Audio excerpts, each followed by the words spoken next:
Assalamualaikum kaum Islam inangan agam tuhangan muda salim ni balon bampon karangan kemandum rakan dusun ngan kota yang pertama pun gampong lon tuan jio hanaban wahai cedara kamu di side abeh piasan urangan malam siaran hana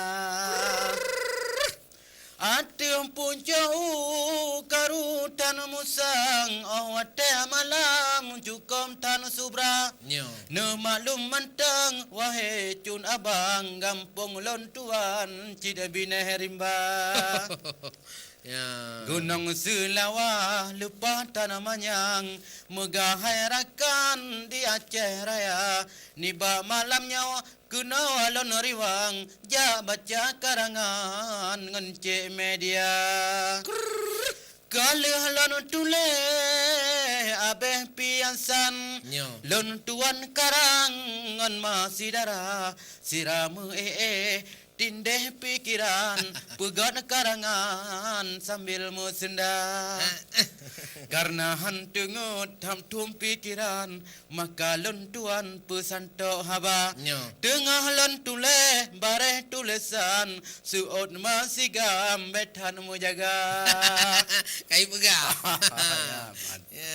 malam kalarot kajian tom hai bang sebabnya waka malam betan mujaga soal kerja saben karang tapi lontuan sidra walam kama Jaga gura-gura. betul Ya.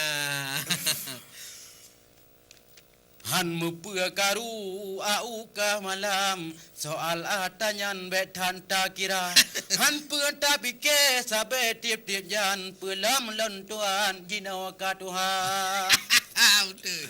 anu tulo bru atu hamba lawang cempala subang atu hamba bangka Nyo.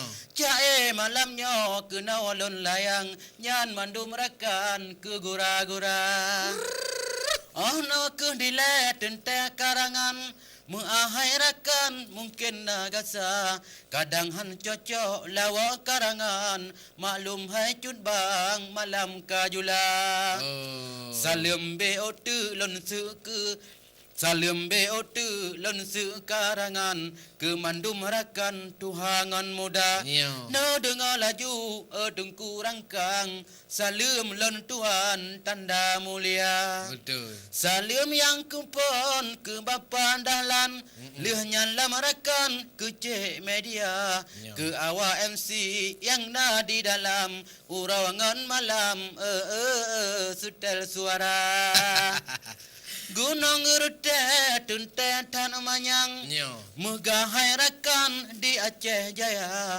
Lelaki dum sekalian Sebab karangan kabeh lon baca Menyana umu uke lon riwang Lain tak karang hai cek media Nyo. Hana peragu ngan tengku tibang Tetap lon karang lagi biasa Ya. Wassalam Nian nyo kagura.